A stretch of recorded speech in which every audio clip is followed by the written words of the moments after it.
This is we're going to Tomb of the Spider Queen now. Roll1 Esports is is the map pick here, so subject to change. Going to get the first pick here, and let me check out. This is Division B West, and let me look at the scoreboard right now. You've got Roll1 Esports, who's got 1 draw and 2 losses. And subject to change, has got 1 win, 1 draw, and 2 losses. So very evenly matched teams here. Roll1 Esports. I don't know how out of date the scoreboard is on the website, but they could be looking to get their first win here tonight. Either way, this is going to be a very good game. I'm expecting a fantastic show here from both of these teams. And with that said, we're going to go ahead and go into Tomb of the Spider Queen. Tomb of the Spider Queen.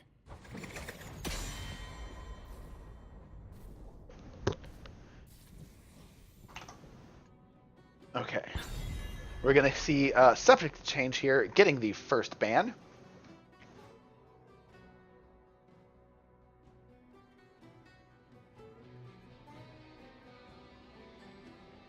I wonder if Tomb of the Spider Queen could be a special case here.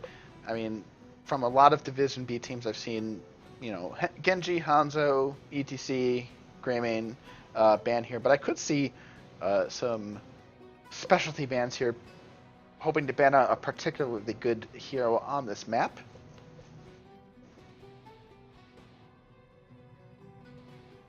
But we're going to see what they start off with here. Hanzo banned out. And we're going to see if the Genji ban does indeed follow suit here on the side of Roll1 Esports.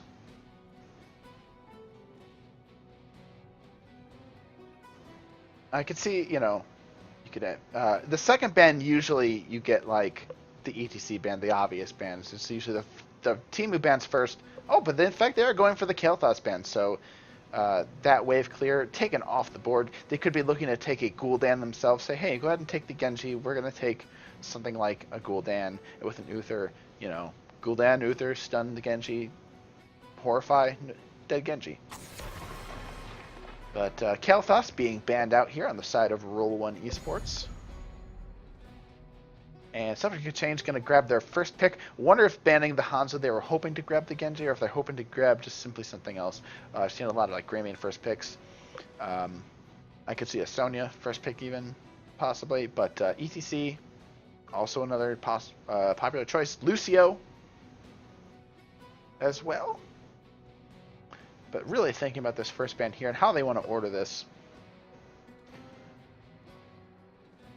The Kael'thas ban does mean that if you don't ban one of the more powerful heroes at the moment, that you get more of them on that second ban round. So saying, hey, you get your first pick, but we're going to get 2 more that we really like. And they go straight for the Diablo. So it looks like they've got something in mind here for the Diablo. And I could see a Diablo, Medivh, or Jaina, or something that combos well with APOC here, coming out here from subject to change. So I think with the Diablo pickup there, either that's a very comfort pick that they like on this map. They know maybe it works very well against Roll1 Esports. They've done some scouting. Maybe there's just a Diablo god on their side, or they've got something very special planned for the side of Roll1. So Roll1 looking for those next 2 picks. I could see a Greymane Lucio here. ETC could be grabbed at this point. But no, straight for the Jaina ETC. So Jaina picked out immediately. Maybe they were thinking the same thing I was in the Diablo Jaina combo. They want to deny it immediately. So they grabbed the Jaina ETC, saying, okay, you guys do what you want. They may grab the Greymane Lucio here in response and be very happy with that, but the it's very possible that they could have just shut down whatever combo that they were looking for. So on the side of subject to change, we're going to see how they round out their composition here. They could go a very generic composition here, or they can go straight into whatever their plan is. One of the downsides of picking first is that you have to show a lot of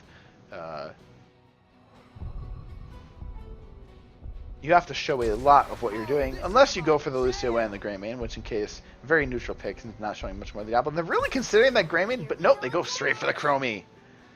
So Diablo, Lucio, Chromie really looking to, if your Chromie's on point and has very good communication with the Diablo, you're gonna see some really good combos from them. But it's tough to do, and it's not super easy for that flip and push combination to be coordinated with the Chromie. And they're gonna ban out the Sony here, looking kind of light on wave clear. So Sony, a very good ban here.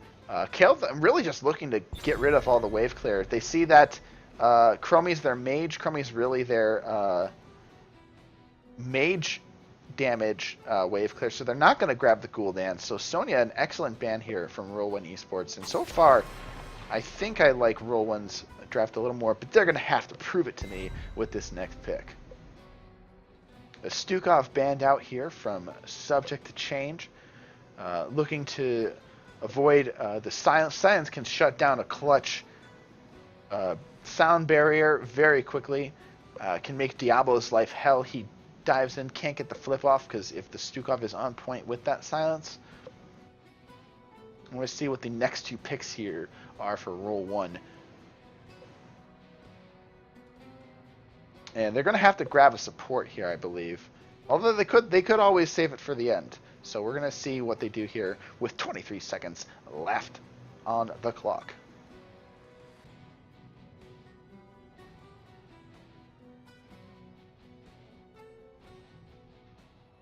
Give him a little space here. You know, I can't talk over their whole draft. Alarak! Oh my goodness. Oh, this is a murder comp right here. They've got the wave clear in Jaina, and now that they see that the wave clear is kind of lacking on the side of Subject to Change, they say, okay, we're just going to murder you. You can take the Genji all you want. You can take your Lucio. You can have your Diablo dive in. You can have your Chromie sit in the backline. Alarac's going to pull Chromie. He's going to silence the Lucio. He's going to silence the Diablo. Uther's going to stun him. ETC slides. Jaina ring. That's a dead person. You know, or monster, or devil. Is a devil a person? I have to think about that one. Maybe if it's primeval Diablo, so Leo was definitely a person. Anyways, I don't know that much about Diablo. I'm going for the Zarya. I'm looking for that extra shield, and if they do decide to focus on somebody, they're going to give Zarya a lot of energy. And the Kasha. Interesting pick here. Alarak's damage can come a lot from auto attacks, but it's mostly combo based. And if Alarak's pulling somebody in, it's not really the Alarak auto attack damage you're worried about. It's the Jaina follow-up. Not sure I'm a fan of Kasha pick right here, but it could be that they're expecting another melee on the side of Roll1 Esports, and Kasha can punish that melee comp for sure. And if Kasha goes Valkyrie, I'm not sure what she brings. And maybe they can pull the Jaina out of position. If Jaina tries to flank, Kasha gets a good Valkyrie. They can get some Chromie damage onto her. Maybe Kasha's just a comfort pick. If, you know, if you've got a player that's like, yeah, give me Kasha, I'm gonna wreck face with Kasha. Hey, why not? Give it to her. Roll1 really weighing the last options here, although I really like their comp. They do need another damage here, and I could see they're going Thrall here, so they are in fact going a lot of melee here. So Alarak really just looking to push people around, but Thrall Jaina, oh my god, an earthquake against this comp. Lucio's got a lot of speed, but you'd put an earthquake down. And the Uther pick, yeah, chat points out Uther very good into Chromie, and absolutely for sure. I would have, you know, instead of Lunara, I 100% would have gone. Instead of Kasha, I would have gone 100% Lunara, I think, there. So yeah, just looking at the draft, not really knowing anything about both these teams, I definitely like Roll1 Esports draft a lot better here. So, and I think Thrall's underrated. Another thing, I mean, it's Tomb of the Spider Queen. People are telling me the solo lane is kind of dead on Tomb of the Spider Queen. It's more about more dynamic rotations. But hey, Thrall's an excellent solo laner in his own right. So is Alarak, and I think Thrall is an underrated hero right now. But between Roots, Alarak, pull, ETC, stun. There's so much, and Uther stun. There is so much for Jaina to follow up on, and Ring of Frost is going to get a lot of value in this game. So I really am scared for Subject to Change. So going into this game, we've got Toss here on the Uther. We've got Zad on the Thrall, Mango on the Alarak, MJ Doom on the ETC, and Big Beard on the Jaina. And that was Roll1 Esports. And on the side of Subject to Change, we've got John Concarne on the Lucio, Multipass on the Chromie, Linehouse on the Diablo, Mass Problem on the Zarya, and on the Kasha, Tim B. And I'm wondering now if, because Kasha's starting bottom, I wonder if Kasha was picked indeed as a solo laner down here, thinking that maybe they're worried about Alarak solo lane and saying, oh, Kasha beats Alarak in the solo lane. So that could be the thinking behind that pick right there. So, okay, we're going to have Zad out in here. Zad's gonna go ahead and start bottom. Kasha checking the bush, and they're just going to wait for the minions. Diablo and Jaina are going to go up here and start top. Chromie, you know what? I say the wave crew are a little lacking, but Chromie does a decent job, and I'm sure she's going to go Bronze Talons. Zad getting a head start, and we're going to go and check the talents here. Echo of Elements for Thrall. I said that before I looked at it. I really would have been mad if it wasn't. Wave of Life for Uther. Lingering Chill for Jaina. Very good. And so between the Earthquake, they've got so many slows, and here we've got a pause. So that gives me more time to talk about these talents. Extended Lightning for Alarak. Alarak really thinking he can get that Lightning lined up, and hey, Earthquake, Jaina slow, Mosh, yeah, you got your 3-mans right there. Prog Rack for ETC, no brainer. Devils do. Charge Strikes for Kasha, Deep Breathing in for Chromie. We move it together for Lucio, and Feel the Heat for Zarya. So look, they've got a decent amount of siege and anti-siege on the side of Subject to Change. So he's got, you know, I mean, I like...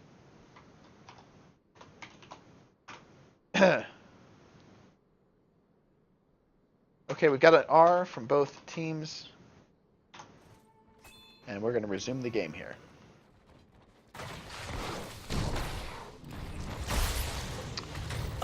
You know, it's not to say that Subject to Change's comp is completely without merit. So you see Jaina really winning, though, the rotations. Well, maybe not so far, but things got started with. But I do expect to see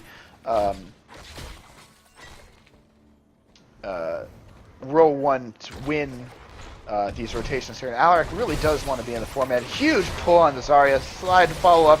That shield might not be enough, but Zarya scooting out. Alarak whiffs the combo, and Lucio speeds Zarya out. Excellent escape there. Avoids the gank, and Subject to Chains stays alive for now. There's the Chromie coming out of the time trap. Jaina takes all of it, but a big heal coming out from Uther. Jaina has to move down here. Jaina's really lacking a lot of mana here. But puts a whole bunch on it. Diablo. Diablo walks in that bush, finds himself surrounded, and there's the gank that they want. Thrall come up to maybe to make sure it happens here. And Thrall down here doing a really good job winning this lane easily with Kasha. Kasha throws out a blind whiff. Zarya up here doesn't have any energy. Well, she does now. Jaina giving her tons of energy right there with that Blizzard. But Zarya really not in a place to use a whole lot of it. And Zarya has to back up to her. Oh, and Thrall dominates this lane, kills Kasha, and that's going to be a big deal. A whole bunch of lost experience for the side of 17. Linehouse coming down here now to soak this experience. ETC looking, okay, there's big pull on Zarya. Doesn't have the shield, silences her, gets a good amount of damage, but they go right back up here, and this is going to be a full, like a half-level lead here for the side of Roll1 Esports. Off to a very good start. Jaina gets a good wizard. Diablo coming down here bottom, and Kasha maybe coming back here to this lane, maybe looking to get a gank on Thrall. I'm getting very excited. Gets the flip onto Thrall. Thrall body blocked by Diablo, but Thrall's going to be able to speed on out the Fend, not able to close the gap enough to get the damage on the Thrall. And Thrall's going to be just fine as this lane continues. And Zarya, in the meantime, caught out by this 4-man, and this is a deadly 4-man. ETC Alarak Jaina, that is something you do not want to mess with. So Jaina gets the cross, a big pull onto Lucio, makes him very low. Chromie has to back up for mana. Jaina has already gone, I believe. I don't know if she tapped or went back for mana, but she's me fine. Meanwhile, Thrall not doing quite as well on here. I wonder how he's doing on his quest. Meanwhile, Lucio turning in, Alarak guarding that bush. 13 stacks and Echo of Elements ready. Really, you just need to finish that quest before 7 before you get your follow through. Alarak pull onto the Kasha. This could be a big gank here. The Thrall root, it hits and connects. The Thrall damage goes down along with the Alarak, and Kasha is slain. And really, Roll1 Esports just running away with this, getting level 7 already. Thrall not going follow through, going for Ancestral Wrath, going for the Blood for Blood talent. I do see this a lot from Thrall. Echo of the Elements, though, very good with that double chain lightning, allows you to get a lot more stacks and allows you to build this Ancestral Wrath up a lot faster and get that blood, the damage. And Diablo caught out here. And wow, Roll1 Esports just pick after pick after pick, and they are a full level ahead.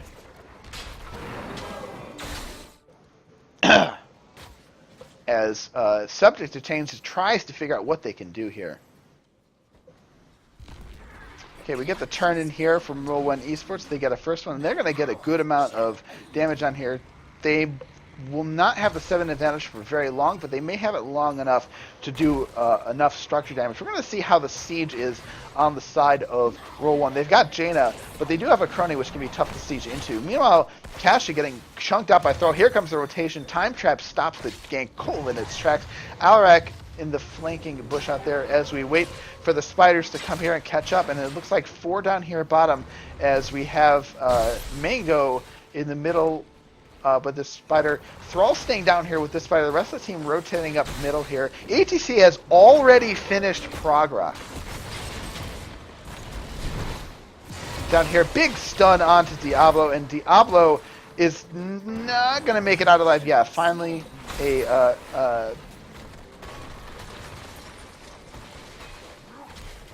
kill there onto Diablo. I'm sorry about the stuttering, everybody. Apparently it's still happening. I'm not sure what the problem is. I normally can stream just fine without it. I've restarted my computer and everything. I don't know what the deal is. So, oh, Roll1 just dives this fort back here. Plenty of space to work with. This Chromie caught out in the middle of nowhere. Another big stun into Kasha, and the fort dive pays off. Uther realizes that there's a fort in there. Toss has to slowly back on out of there, and that's going to be a big punish. And a big ring as 10 hits Zarya. The pull, the shield is not enough. Earthquake is in fact the ult. They get 10, and they are going for Earthquake, Divine Shield, Ring of Frost. Alaric holding his ult for some reason. Mosh Pit. Yeah, he goes Deadly Charge. Oh, it is going to be that kind of a game here for Alaric.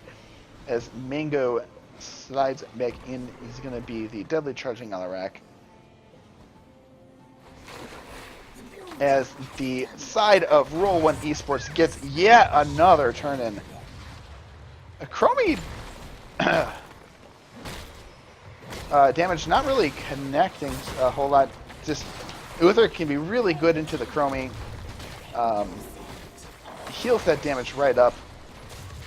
She went the full Dragon Breath build. Already has 27 stacks onto her quest. Looking at Alarac's quest, he only has one of those lightning flesh done.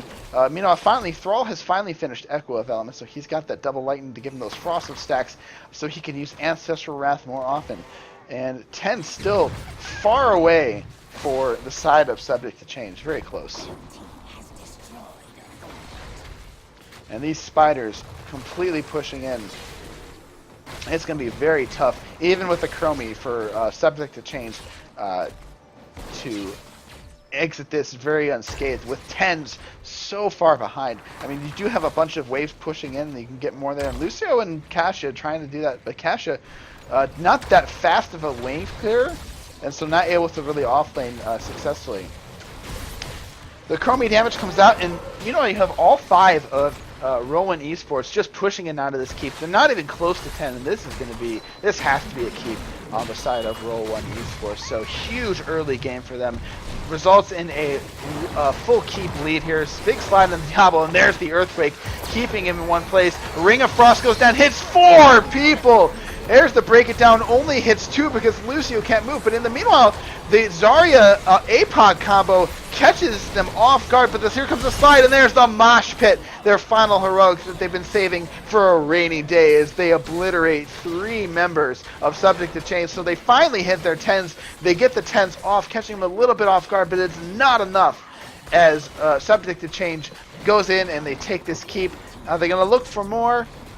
Alrec's going to say heck with this and look at the 10s. They're going to grab this camp here as well. I'm going to look at the 10s. So you've got APOC, Ball Lightning, Slowing Sand, Soundbearer, and of course, as we saw, the Graviton Surge, the Zarya there. Graviton Surge, very interesting, very useful in situations like this for the APOC combo with the, it's a good anti-sieging tool. You don't see it very often. Usually, you see the other ult picked up from Zarya. Thrall, meanwhile, going to go ahead and get this bottom camp to put pressure, while this night camp gets a free front wall on this keep. Thrall clears up that camp, no problem. There's not a whole lot that Subject to Change can do besides soak up this wave, as they have a 4-level lead on talent tier advantage as well as a damage challenge, damage advantage. So they're going to come up here, finish what they started by getting rid of this front wall on Fort. Chromie's going to throw out some damage. They're going to back up, think about getting boss. Yeah, they see Diablo bottom. They're definitely thinking about it. Nope, they say, no, we're going to bait it out. We're going to make sure that they think we're doing boss. Thrall comes out. Not much really going on there. And Diablo's still about trying to deal with the siege camp. That's going to push directly under the core. And Alrek is getting bold. He is right in the middle of them. Catches Zarya off guard. This Ring of Frost. The sound barrier prevents any real damage from Ring of Frost, but the root is too much. Jaina follows up. Everyone just wails on the Lucio, wails on the Kasha and the Zarya, and they all go down. And that is just absolute murder there. Alex steps up, dares them to come in to fight them. They do step up. Jaina Rings of Frost them. Zarya can't even stay alive. Doesn't have enough energy, and they're just going to go ahead and take this boss. They go ahead and start at 15-11. 4-level lead persists, and Roll1 Esports is just running away with this game. If you're Subject to Change, Diablo has not even gotten to kill this bottom camp yet. That whole fight happened. Diablo was stuck down here, killing the siege camp. That fight happened so fast, he was not able to clear that camp in time. So this boss now pushing on this fort, and you have to imagine they got the bloodlust, and they're going to go... They've got just one off of a turn, and now they have the turn. So they go in for the turn-in, the full boss turn-in. The boss is now pushing on the strong lane, which means that it's going to be a big... Oh, wow. Especially once all the structure damage. Bosses and spiders are definitely going to get more structure, and they're going to absolutely have 16, even just from this one wave. And they're going to come in and push with a full spider web push, with an open bottom lane with a 16 talent tier advantage, and this could be lights out for Subject to Change. Alright, big blizzard onto the structures here. They get something started here. Subject to Change, trying to make something happen, gets pulled by the Alarak. The chromie damage comes out. Nothing there. In here come the spiders. Lighthouse setting up, throws down the fire. And Mango just waiting for somebody to step out to pull them in. Comes in, pulls on, gets the silence out of the Alric, full combo, but it gives Zarya a whole bunch of energy. But here comes the Earthquake Ring, and there is nothing they can do. They are stuck in place. They go down. Timmy B can't get the, goes down. The Lucio can't get the sound barrier up in time for them to survive. Here comes the slide on the Diablo. Diablo dies, and that is going to be game. I mean, I know the core's not dead yet, but this is absolutely game for them. Excellent draft. I really think that Subject to Change got out-drafted there, and that was really tough to deal with. The Thrall, I think very unexpected, but very, very good. But even before the Thrall pick was the nail in the coffin, but even before the Thrall pick, I liked the draft coming out from Roll1 better. So, we are going now into the next map. We're going to give Roll1 Esports a little tick there, so that is their game. And the next map is going to be Sky Temple. This is my first time casting Sky Temple.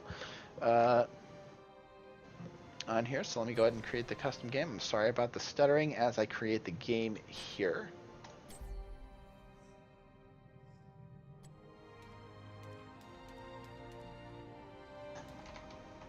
And yes, this is subject to change map. So that was Roll1 Esports map. So maybe they have a better experience on that map. Maybe that map is just not the best for subject to change, and I'm really excited to see them come through and make a impact on their own map here. So we're going to go ahead and get these guys into game.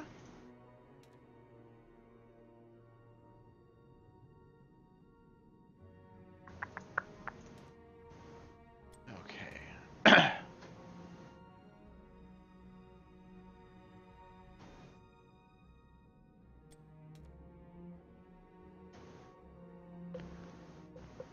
Oh, I need to take some water here.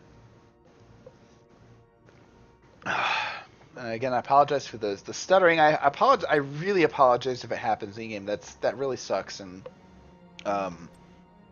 is not fun to watch. So I don't know what is up with my computer. Sometimes it has this problem. Sometimes it does not. I don't know what. I'm gonna have to do some tests. I'm gonna have to get in there and see if my video card is starting to suck or what. But regardless, we're going to continue with this. It looks like everybody is in the lobby. And we're going to go as soon as these teams are ready.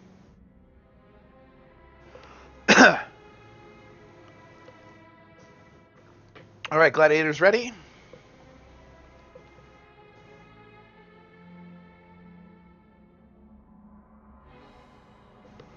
Still waiting on the rest team. And contestants are ready. We're going to start this game as we go into Sky Temple. You're mine now.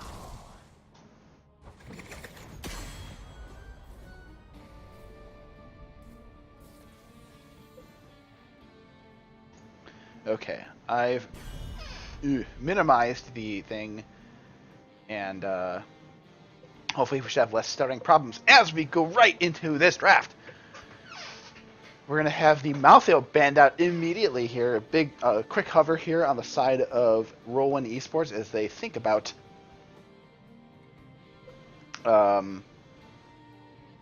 what to do with the rest of their composition. They're banning out the Malthael. Probably they may want to run a Sonya, make sure she wins a solo lane. They could be wanting to run a lot of melee. They could be wanting to prevent boss control. With the Malthael burns this boss down, and they could be looking to get boss control themselves by grabbing a Hanzo and going W build. So we're going to see how this works out.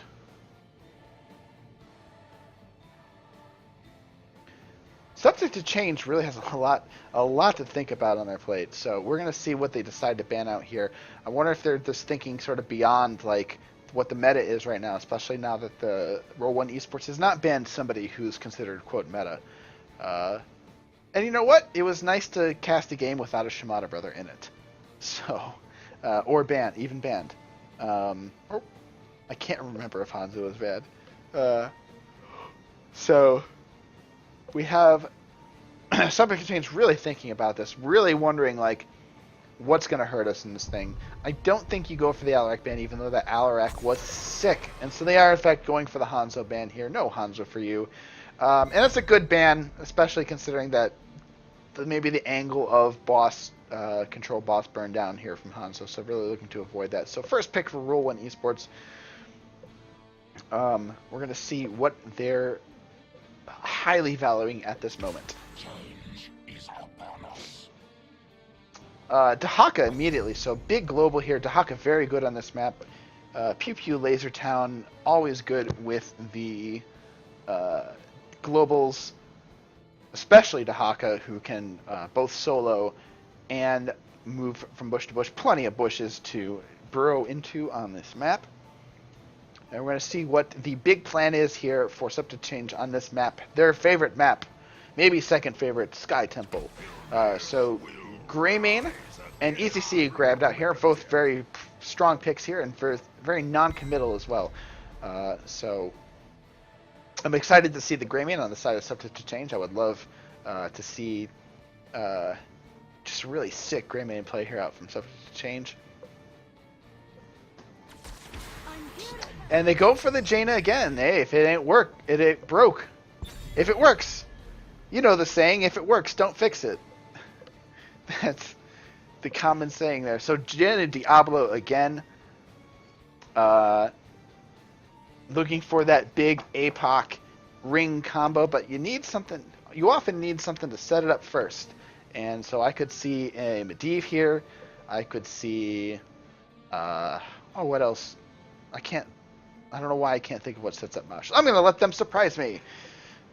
Instead of trying to figure it out in my tiny little brain, because I don't have a list of heroes to look at. Anyways, here comes the ban from Subject to Change, trying to figure out what they need to stop this Diablo APOC ring combination from happening, and also trying to avoid what happened previously. I could see them banning out the Thrall. Earthquake APOC ring is still powerful. It never stopped. It was super, super strong a while ago, especially when you had Earthquake being on much lower cooldown. So they go ahead and ban the Genji. They don't want anybody to just get in their backline and wreck them. And, I wouldn't be surprised if their Alarak player wasn't a killer Genji as well. So the Kael'thas being hovered here for the ban, worried about clumping together and spreading. But no, they switch it over to Uther because they're looking to burn somebody down. Uther very good at stopping that Jaina damage, so it's a very good support band coming out here from Roll1 Esports. And I gotta say, I really like the way Roll1 drafts, but I'm really excited to see Subject to Change pull out a couple of really good picks here.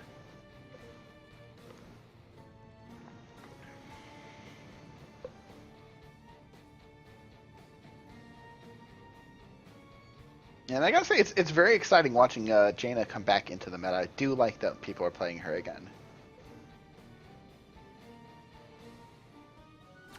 Alright, we got the Stitches! The Stitches ETC, so they're really looking to blow somebody up. So the Uther ban says, okay, you ban Uther, we're gonna blow some up too. So the Stitches, and they're wondering what that second pick is to make sure that the Stitches hook target can really stay dead. Really thinking about it here, going in the 10 seconds.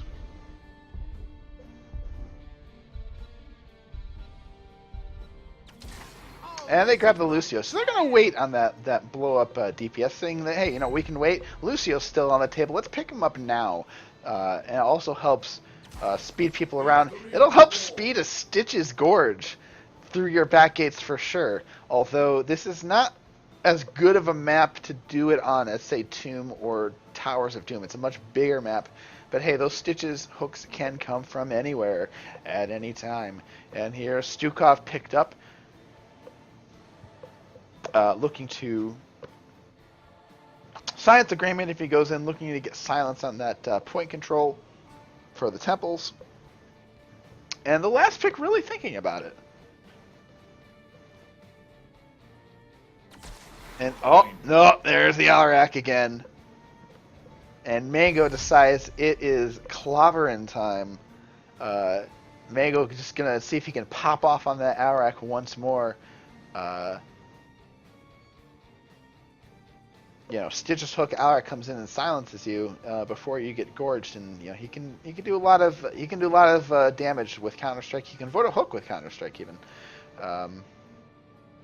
Not avoid it, but be safe after he's hooked with it rather. The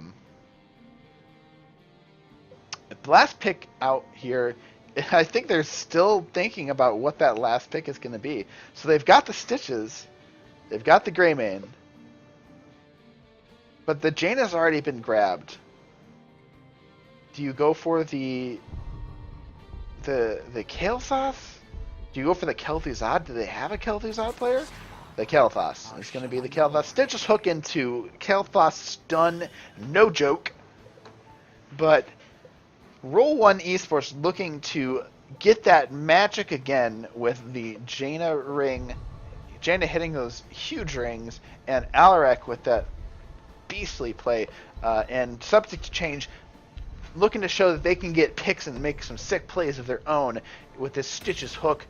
The Stitches ETC, and Stitches also brings, very good wave clear, and he's not just a hook bot. So Very excited to see what Subject to Change does here for this composition, with this composition on this map. So Subject to Change, really about land, any Stitches composition, really about landing those hooks. But now that they have the ETC, that doesn't mean they have no engage.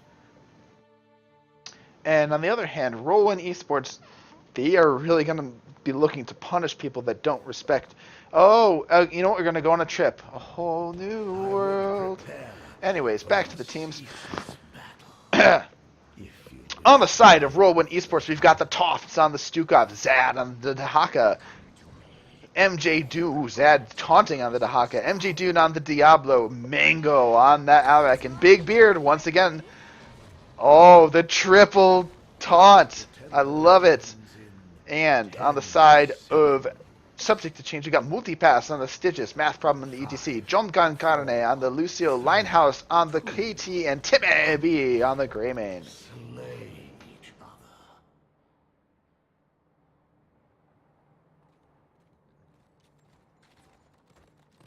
I'm going to go up here and grab this eye. They're going to have it no problem. Roll1 Esports checking to see if anybody's around. Diablo looking in bushes. Not sure what the play here is. They're both sort of hiding. Stitches looking for the big hook.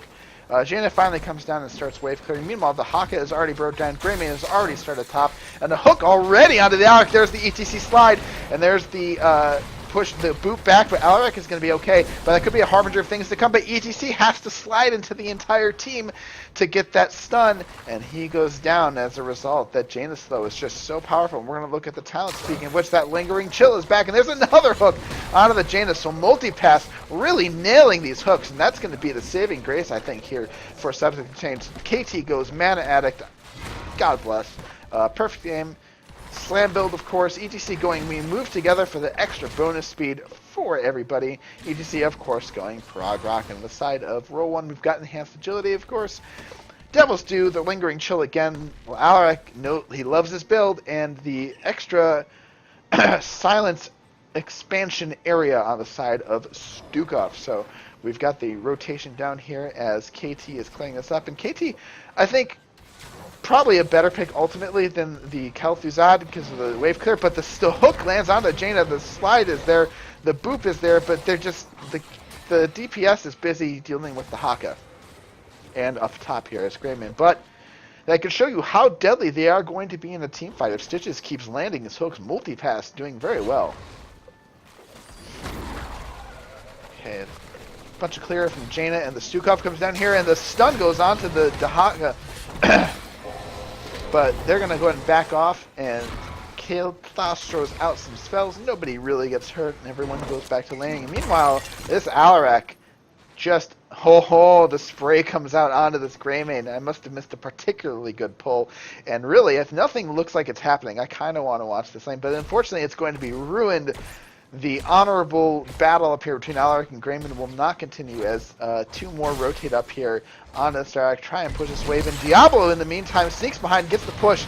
Alaric has already used his combo and gets trades out some damage, but they're just going to sort of back off here, and everybody sort of resets as... I'm not sure where they're going, but Stitch is doing fine in this lane by himself. Steen is kind of chilling back here. Kael'thas has to tap for mana, and meanwhile the Haka is just fine as far as mana is concerned, kind of winning this. But Stitch has come down here. The Haka is looking real low, looking for the big hook. No, isn't close enough in time.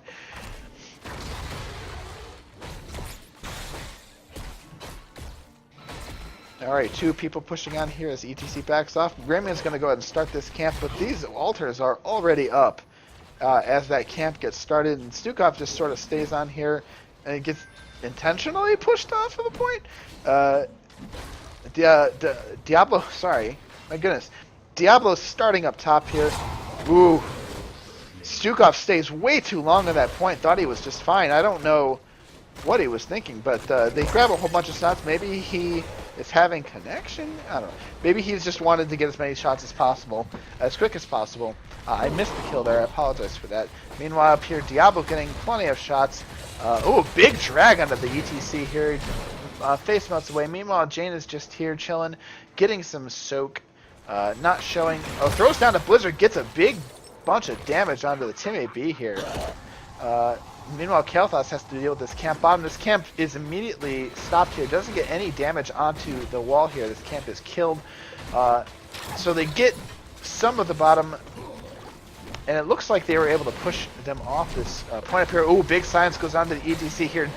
Q on the from the Diablo. ETC slides towards the Haka, I think maybe to interrupt the drag. I'm not certain, but he gets out just fine. Stitches is out of mana. And just looking at structure damage, easily the structure advantage goes over here to Roll1 Esports. But meanwhile, Greymane gets this camp pushing down here, and that's a good setup for this bottom altar. You want to have this lane pushed out. But Jane is going to probably be able to clear this pretty quickly, get some cold onto those giants there, as Roll1 Esports kind of just surveys the map. MJ Doom is scouting out here. ETC grabs the eye as Diablo backs off. Oh, Mango's waiting in the wings, gets lightning onto ETC. ETC slides onto the Alarak. They're all going into this Alarak. Alarak just sort of walks out, and he's going to be just fine as ETC backs off as he saw Stukov coming up and thought that this was not the time for a team fight. And half a level lead here for Roll1 Esports. ETC grabs the eye. Alarak does not engage. And meanwhile, bottom, this camp has been easily cleared up. Didn't get a whole lot of value. Stitches mounts up and goes looking. Alarak comes around here in the ETC looking for some gonna get, gets the pull in the combo. Nothing much happening. They clear this as this wave pushes onto this fort. All four this four-man up here pushing down here. Stitches gets caught out by the Diablo slam, and here's the pull. The combo misses, and ETC skates off with a lot less than he thought. And there's the spray. These teams are getting feisty here with these sprays, and I love it. Zad coming up here. Hook comes on to Zad. No follow-up here. Kael'thas looking for that convection damage, and 10s are here for Roll1 Esports. There's that deadly charge again, going for the foiling swipe from Stukov, APOC, and I have to assume this is going to be Ring and Adaptation, but I could see an isolation as well here. Isolation on the right target could really ruin their day, especially somebody like Elucia. So Haka's still holding on to it. A hook goes on to Alarak. Alarak gonna walk away just fine. No follow-up, but there's a naked Ring. Everybody walks into it, and the Lucio is deleted with the deadly charge follow-up. Kael'thas caught outside of the Ring, had to dodge down to avoid getting caught by the Ring, and they underestimated the Jaina here. But hey, here's a Gorge onto the Diablo. Diablo has too much hit points, and this is going to be Stitches. I'm sorry, my friend. You're not... Wait. She's trapped. You're trapped in there with them, is what I wanted to say. But I didn't do a very good job of it. Diablo getting pushed off on purpose? I don't know. Maybe that's a thing for them. Jaina just steps up, and this Alarak pulls him into the blizzard. The curse bullet comes out. Jaina already hurt a little bit, so not doing a whole lot of damage. Sorry, my camera just... Oh my god, what's happening here with this? Okay, and they get onto this fort with their kill and 10 advantage. Not fort, the point, this temple. And they get all the lasers from the temple here. No problem. And they get this camp here for free. And it looks like Roll1 Esports starting to run away with this game again. ECC checks it out, realizes it's a bad deal, and he walks away. So now this bottom camp pushing down here. 12-11, not as bad as it could be. They've only gotten 2 forts down, and they're only like a level and a half behind. So definitely a way that subject to change could come find a way back into this game. Not nearly as dire as the previous game. Stitch is coming up here to clear. They're thinking about invading this camp here. Instead, they're just going to hide in the bush here as Zad comes in to clear it. ETC comes and checks that bush out and sees that, hey, there's the rest of the team. Comes up there. Zad's still caught in here, able to sneak out. Oh, he was able to slither through. The whole team of subject change goes right by him, but they're able to get the hook. And here comes the Diablo APOC in retaliation. The Ring doesn't hit as many people, but Greymane goes down anyway as he's stuck over there by the Alarak. Not like that Jaina to have as little value in that ring as she did, but still able to get a kill off of that. No big deal. Toss walked away with very little health, but Subject to Change loses another member, and they go down another kill. There's a big slide into the Dahaka, but no follow-up damage here from their DPS. Not really able to make anything happen. There's a whole bunch of fire stuff coming out from Kel'Thas. That is going to be just fine. In the end, he did go isolation, able to make that damage happen. So a kill gets them a little bit more experience. They're almost 2 levels ahead, but they do get this camp back, and all 5 members are going to be back in time for the shrine phase. They may be able to split, but they're grabbing this boss. They're going to use this 13 advantage to grab the boss. Stitches sees what's going on. They realize that Stitches is over here. He's got to back off. He gets a hook onto the Dahaka through everybody. They're not going to follow up on it, and this boss is going to be theirs.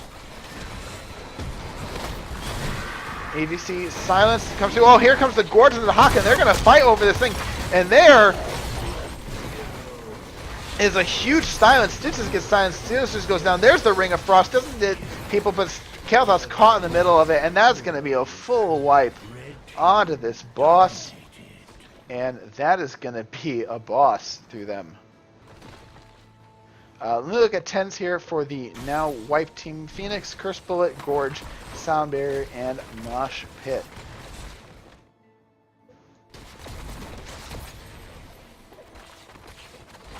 And they're going to go ahead and push onto this keep here, and this boss is going to go ahead and get this keep for free. And here we are once again. It's going to be a 4-level lead for Roll1 Esports. Subject to Change has got to clear this boss out pretty quick.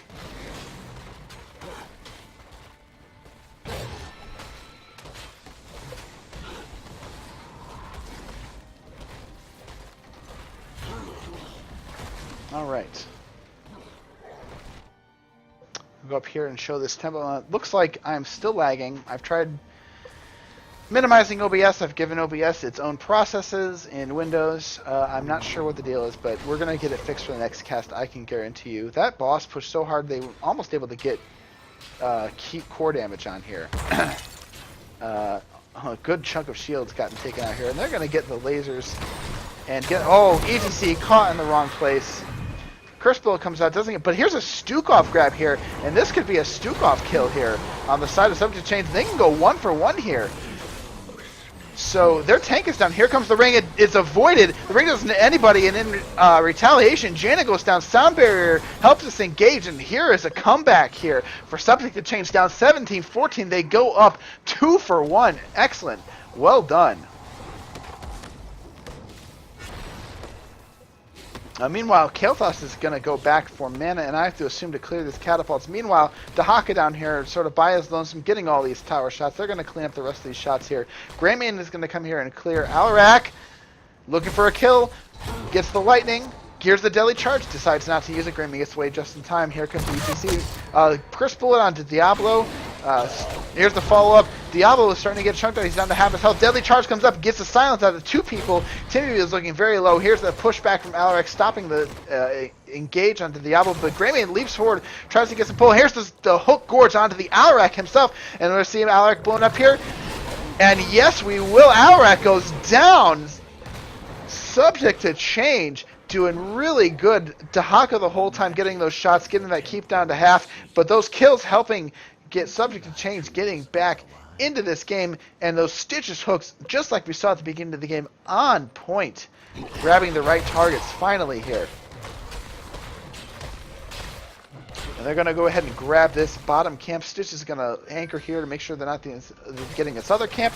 Bruisers right here, grabbed for Roll1 Esports. They're going to be pushing onto this keep, and that's a lot of threat for Subject to Change, but they're going to grab this bottom one, make sure they got 2 siege camps here, pushing out these catapults on their end, and we're going to see what Subject to Change can do in an 18-16 tier. Dahaka up here trying to push, and we're going to see, are they going to rotate? Yeah, it looks like they're going to rotate here on the Dahaka. Subject to Change coming in here.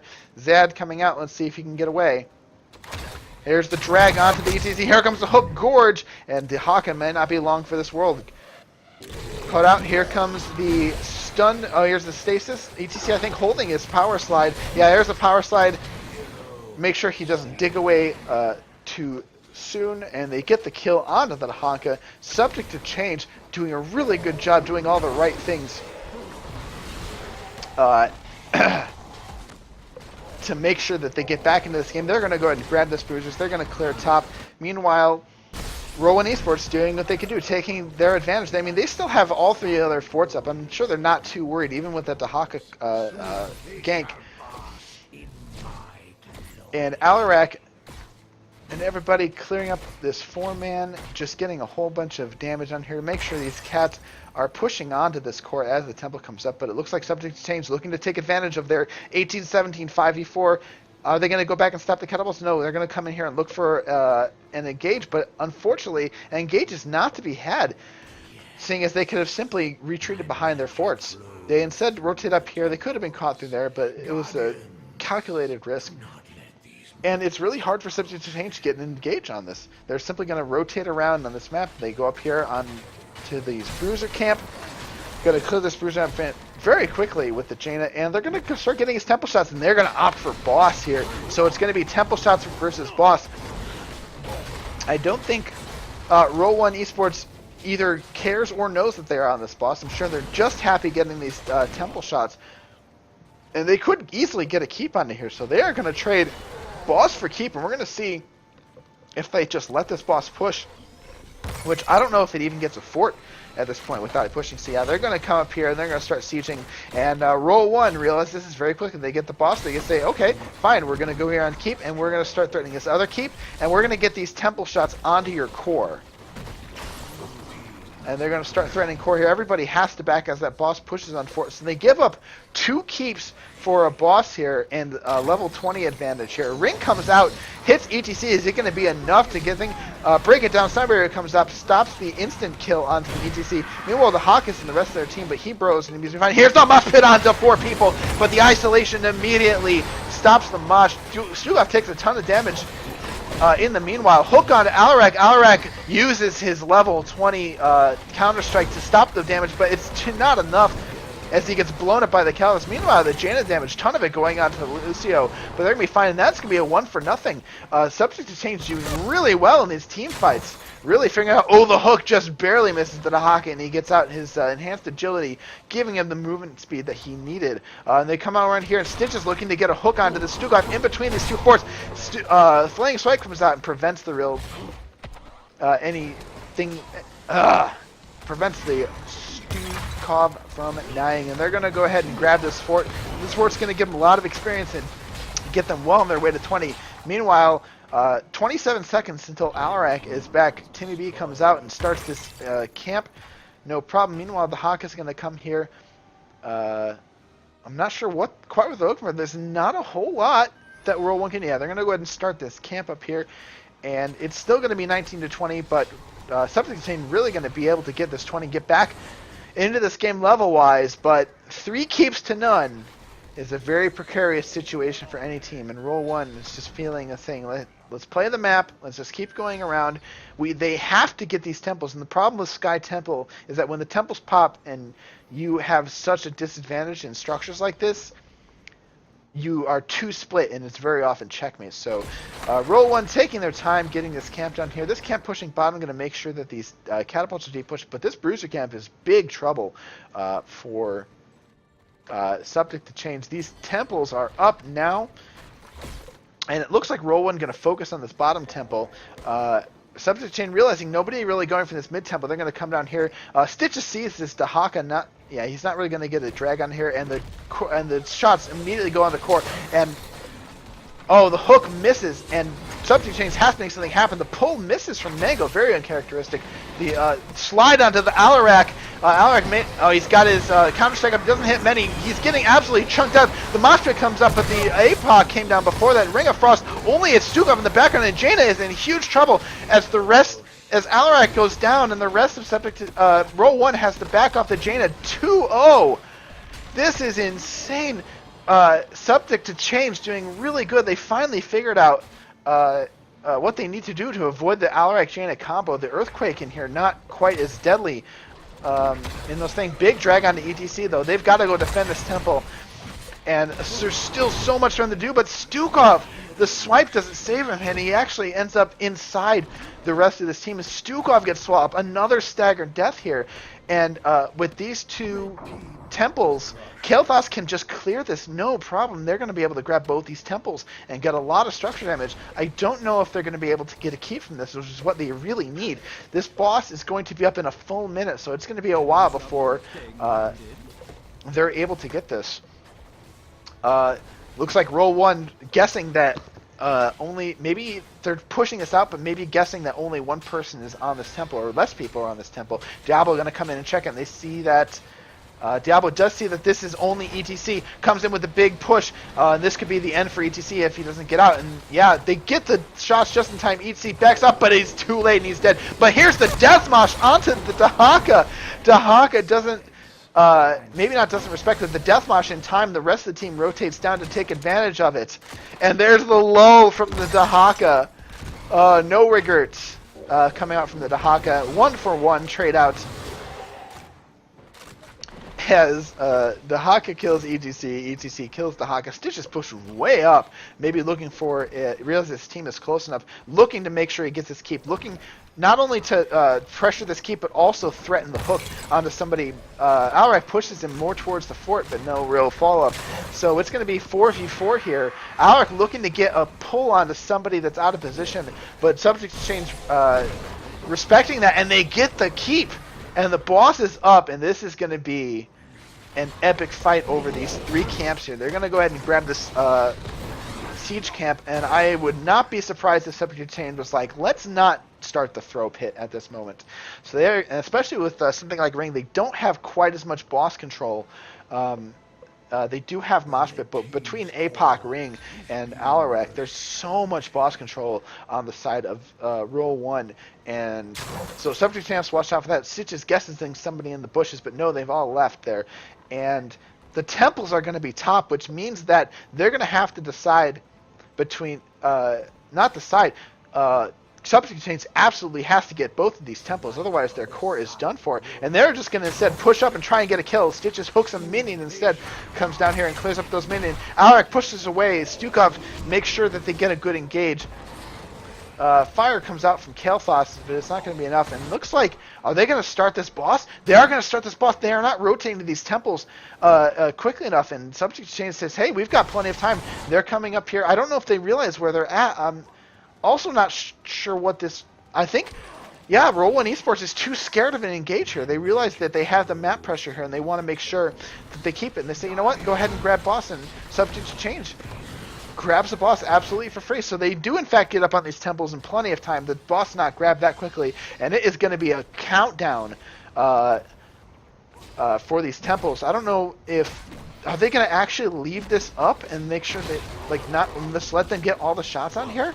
Okay, no, they're not. Here comes a hook onto Zad. The Stukov anti-synergy with the APOC gets them all off the APOC. Ring comes up, roots 3 people, but the sound barrier is up in time, but it's not enough. The core is going down 3%, and that is going to be it. The boss doesn't kill the core. The temple catapults Winions get the final core, and they get on the temple with just enough time. So the boss play too slow there, coming out for Subject to Change. They almost made it back in the game, but they did not respect the amount of damage that both the catapults and the lasers will do. So excellent job there from Roll1. Subject Change almost made a comeback. Finally made a lot of adjustments last second there, and oh my god, I'm still having high encoding. I don't know what is up. I'm very sorry for the choppy thing. It makes me really sad. But I'm gonna go ahead and try and get a chat with Zad here.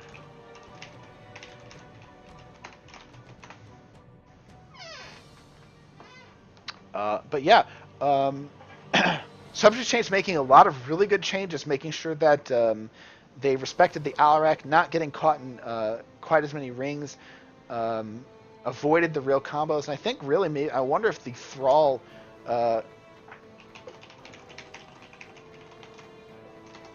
I wonder if the Thrall really made the difference there um, for that team there. So hey, we have Zad in the room here. How are you feeling about those games? Pretty good. I think we had a couple of roster swaps from what we've been running in the first couple of nights, and just it's nice when you make changes and it ends up being like super constructive. So that feels pretty good. Yeah, very very tough nail biter there. You guys went up early in that game there, but subject to change really made you guys get back into that game there. What was the call like on the last temple phase there? On the last one, we kind of were trying to do caster math, and we're kind of like, okay, if we just hard commit to one temple, we're like, it's close enough, it's worth like going all in on the one temple and just kind of letting the chips fall down as they do off that. I think kind of before we hopped in, we really felt that I stepped a little far forward in that bottom temple phase where they, I think, 3-4 of us down. And we kind of felt like if we would have played a little conservative there, we probably would have kept our tempo a little bit better. Yeah. But I haven't taken isolation in a while, so I was playing like I had 3 health bars, not 2. Oh, okay. That makes sense. And That's my bad. I gotta say, hashtag no regrets. I loved it.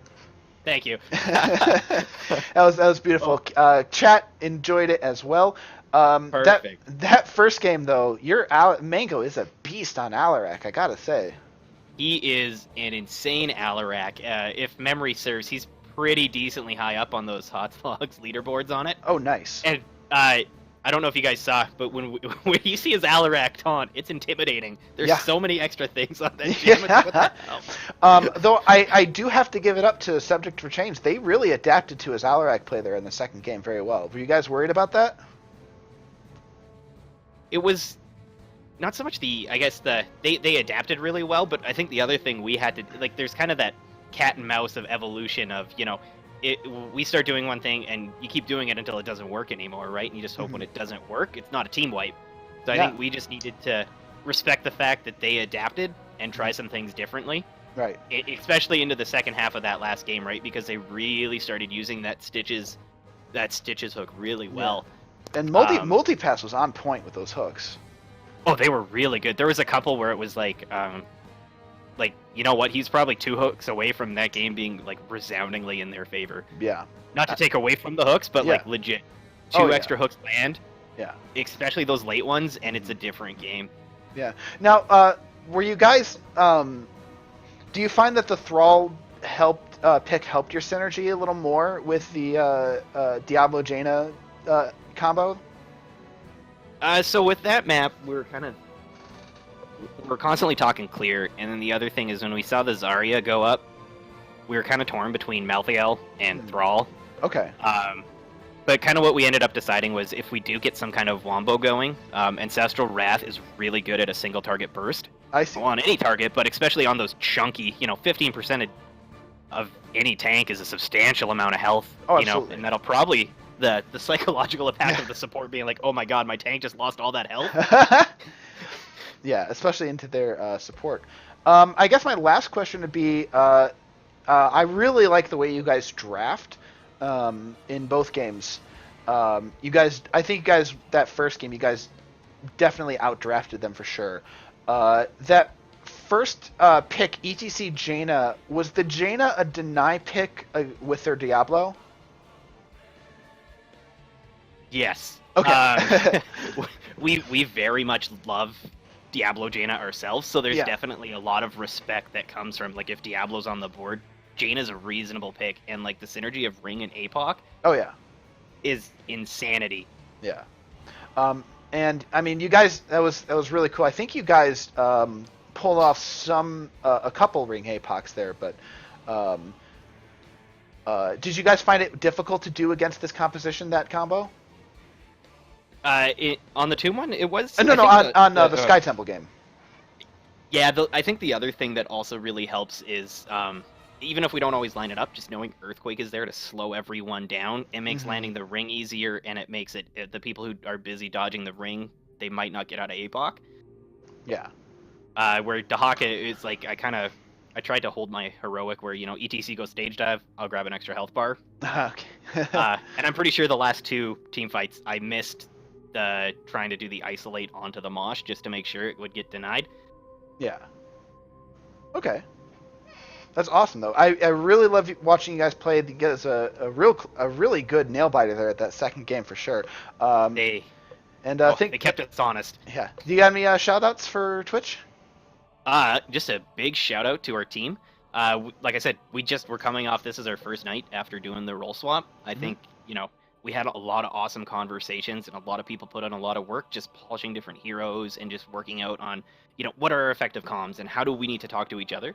Shout outs to one of kind of, I guess, this brother team, sister team. We don't have a lot of females in our roster, but the Div C team, FML Esports, they scrimmed us a ton in the off season. Oh, awesome! And really helped us get a ton of data. And I think it's always good when you can have somebody who offers good critical feedback. So really want to give them a shout out for that. Yeah, they were cheering you on in chat for sure. So. All right.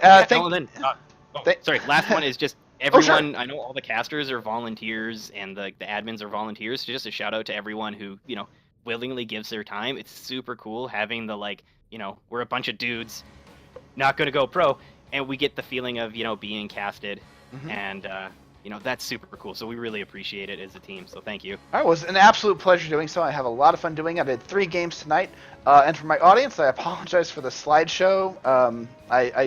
I do feel bad telling you this, but I had some encoding issues. I don't know what happened today, but I'm going to make sure to fix that for the future. Thank you very much for the interview, though. Awesome. Thank you very much. Right. Awesome casting. And good luck in the games later. Thank you very much. Bye. Bye. All right, ladies and gentlemen. Again, I apologize for the slideshow. That's very embarrassing for me. But that is it for this episode of... this episode of NGS. Once again, we've got Roll1 Esports going up 2-0 over Subject to Change. Very excellent games from both teams there. I wish them luck. Again, this is NGS. This is Amateur League. We've got players from Grandmaster to Bronze spread across 5 leagues. A bunch of other people are casting this. Make sure you check out the Nexus Gaming Series community on Twitch. I will be casting all season. If you enjoy me casting, check me out at Ghost Dunk. You are already watching us, of course, so hit that follow button if you want to see more casts. I promise I will fix the quality in the future. And thank you so much for watching. I love NGS. I love you guys, and this is a great community. So, once again, Roll1 Esports are going up 2-0 over Subject to Change. I've been Ghost Dunk. Thank you, everybody, for watching, and good night.